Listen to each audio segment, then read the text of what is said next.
Toda quarta-feira nós recebemos o professor Ricardo Martins para falar sobre saúde. É o nosso quadro Saúde em Dia.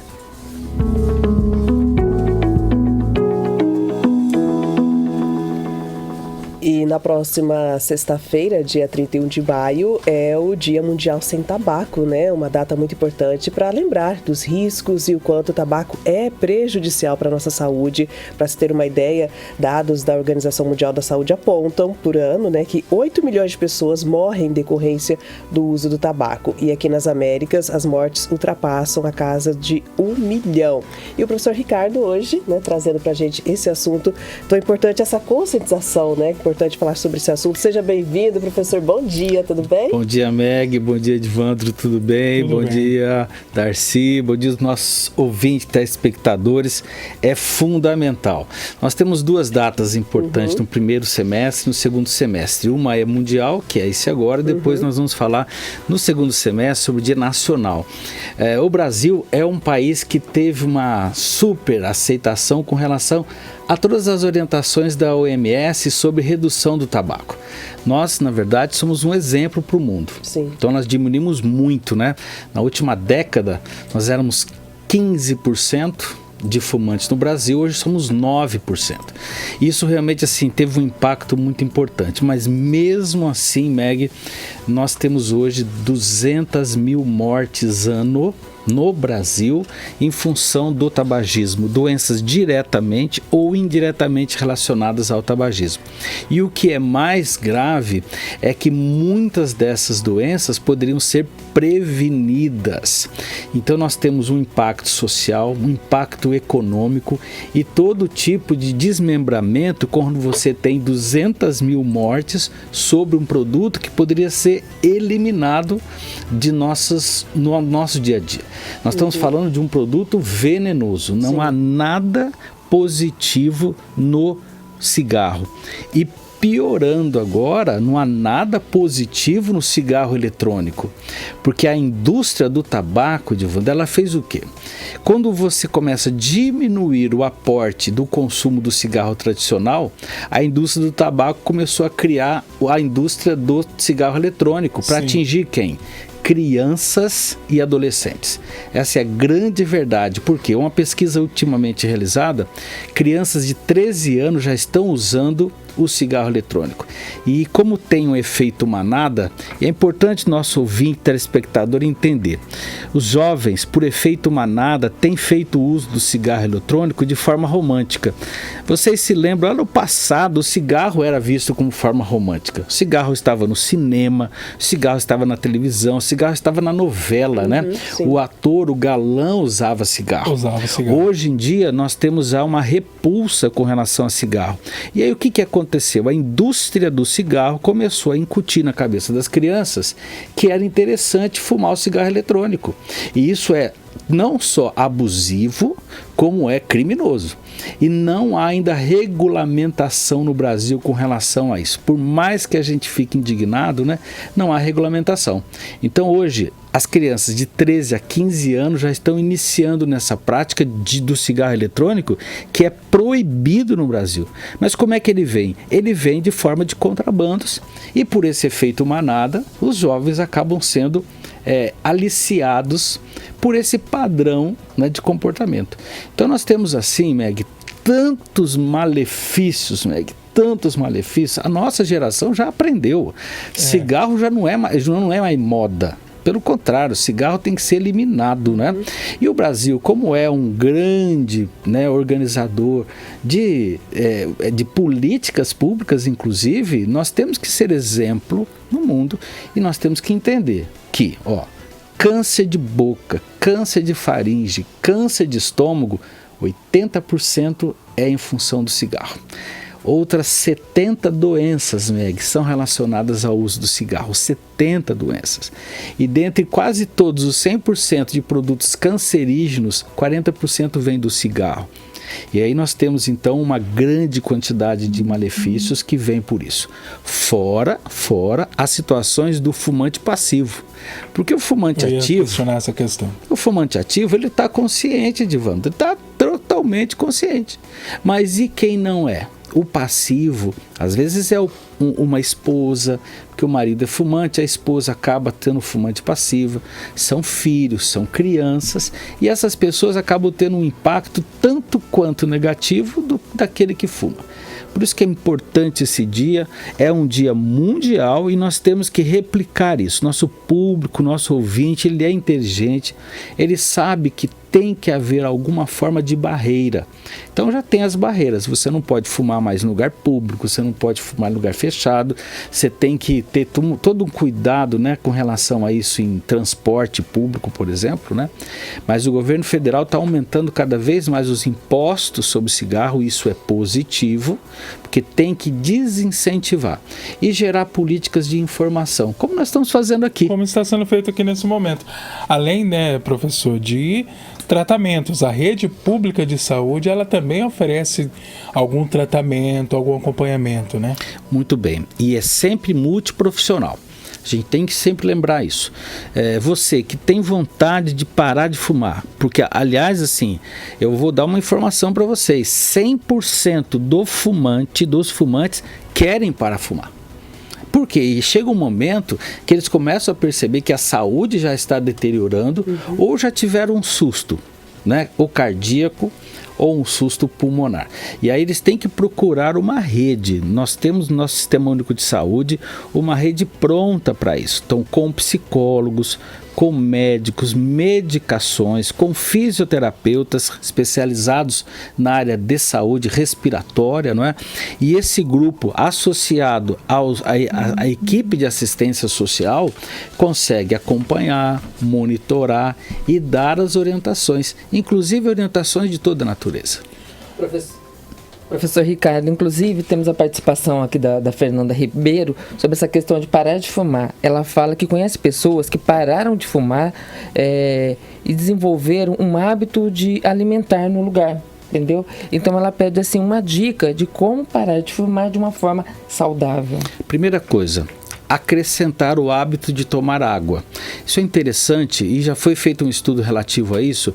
Quando o fumante começa a ter o hábito de tomar água, ele faz uma higienização celular e, consequentemente, ele consegue ficar com menos fissura, não só do tabagismo, como de substituir alguma coisa pelo tabagismo. Outra coisa, sempre que tiver esse período da retirada, comer frutas, verduras e legumes, porque vai haver substituição natural desses produtos naturais por aqueles produtos tóxicos. Agora, o que nós não indicamos é a substituição do hábito do tabagismo por ingestão de açúcar ou de produtos açucarados, porque muitas vezes o fumante, ele termina, né, o hábito de fumar, ele ainda não tem a sensibilidade ao alimento. Muda muito, viu? O paladar. Então ele começa a utilizar açúcares, né, doces, balas, bolos, porque gera um paladar um pouco mais aguçado. Só que ele fica viciado nesse tipo de alimento mais açucarado. Então a Fernanda está completamente certa. Nós temos que evitar isso. A primeira coisa é água, alimentos saudáveis e perseverar em atividade física. Por quê? Quando você faz atividade física, você começa a substituir aqueles hormônios que vinham pelo cigarro, agora começam a vir pelo hábito da atividade física. Um deles é a dopamina. Nós conseguimos gerar muita dopamina, que é um hormônio de prazer, não agora pelo cigarro, mas pela atividade física. E outro elemento que a Fernanda acho que pode nos ajudar muito nesse sentido é os relacionamentos de afeto. Porque eu não consigo mais ter relacionamentos com fumantes. Porque isso ela me leva de novo para o tabagismo. Mas os relacionamentos de afeto, aquelas pessoas que gostam de mim, sim, querem me ver saudáveis, elas vão respeitar esse meu momento de eliminar o tabagismo da minha vida. Então está aí. 8 horas e 35 minutos, esse é o nosso bate-papo com o professor Ricardo, aqui falando, Meg, sobre o Dia do Tabaco, o Mundial Sem Tabaco, que será na próxima sexta-feira. Ele já alertou sobre os riscos de câncer, de outras inúmeras doenças que podem ser causadas pelo tabagismo. A nossa ouvinte já fez a sua participação ali também, perguntando, vai parar de fumar, como é que a gente pode substituir? o professor também já alertou também que tem o apoio do SUS, tem o apoio na rede pública. Sim. É importantíssimo falar isso aí, que muitas vezes nós criticamos o país, mas o país também é exemplo. O número caiu de 15 para 9, dá para cair para 2, dá para cair para 3, dá para ir caindo. Mas vale o alerta, o professor no começo do nosso bate-papo ele lembrou de uma questão das crianças utilizando o tal do cigarro eletrônico, é o pendrive que eles falam, né? Pendrive, o vape, é isso aí. Já até causou aí problemas para cantores famosos, né, como Zé Neto, que passou por uma situação muito complicada. Vale também a boa e velha orientação dos pais também. Aí é fundamental. Nós estivemos em algumas escolas no ano passado fazendo essa orientação. Porque a geração dos pais já não fuma mais. Já não fuma mais, mas as crianças, elas começam a ver os adolescentes, aquelas pessoas que acabam sendo realmente os representantes deles, né? Fumando aonde? Fumando na escola, isso é possível de ver. Né? Fumando aonde? Na balada, fumando aonde? Em lugares que estão ali meio próximos da alegria, né? Do contexto de festa, né? E aí, na verdade, aquilo tudo é uma ilusão muito grande, porque o vape, olha só, aquilo que é mais perigoso do vape, além de todas as substâncias que o cigarro normal tem, o vape também tem. Certo? O pendrive também tem. O que tem a mais? São os metais pesados. Olha, eu vou falar alguns aqui que parece ser absurdo, mas existe lá dentro. Níquel. Níquel a gente faz a moedinha. Níquel, já tem no cádmio, já tem no polônio. Polônio, gente, o que é polônio? Polônio é uma substância radioativa. Como você tem dentro do pendrive um dispositivo para vaporizar, é um dispositivo metálico. Ele precisa de uma carga de metal, uma carga energética, né, para que haja a vaporização. E o polônio, que é um elemento radioativo, está ali. Quando o Zé Neto teve problema, onde foi parar esses metais pesados? Nos alvéolos pulmonares. Ele teve, na verdade, o que nós chamamos de sepsis pulmonar. Ele quase foi a óbito. E isso aconteceu agora com a Solange, né, do antiga... do forró, aviões do forró. Ah, sim. Lembra aquela? Comentamos, sim. E ela teve também, e ela ficou assim, imagina, prejudicou a voz, prejudicou o pulmão. Ou seja, nós temos vários exemplos que dizem não ao tabagismo e não ao vape, e pior ainda, meus ouvintes, o tal do narguilé. 1 hora de fumo do narguilé representa 100 cigarros fumados. 100 cigarros fumados. Ou seja, nada está envolvido com saúde em nenhuma dessas práticas, e nós temos que sempre estar alertando, porque a indústria farmacêutica, a indústria do tabaco, ela não perde tempo. E agora ela quer atingir crianças, porque as crianças acabam tendo o público mais vulnerável. Tá certo, então, professor. Muito esclarecedora, né, Mendes? Nosso bate-papo de hoje. E só para concluir, sobre medicamento, tratamento, terapia, como que é, professor? Cada caso é um caso, né? A gente vê muitas, inclusive, propagandas e publicidades na televisão, né, prometendo, divulgando adesivos, né, que trazem essa ajuda também. Meg, isso funciona? Funciona, mas é preciso que haja um acompanhamento médico. Por que a gente prefere que seja centralizado no médico? Porque existe algumas medicações que são prescritas por ele. A nicotina, ela é um elemento de vício. Então, quando o médico indica aqueles adesivos de nicotina, você controla a fissura. Você controla aquela situação emocional. Então, primeiro ponto. Segundo ponto, às vezes você precisa ter medicações para controlar tosse, pigarro, secreção. Então, são xaropes e são medicamentos que vão ajudar no controle respiratório. Às vezes é necessário também controle da ansiedade. Então, algumas medicações ansiolíticas podem ser utilizadas. Bom, esse é o papel médico. Agora, o papel do psicólogo. O papel do psicólogo é encontrar a causa de começar o tabagismo.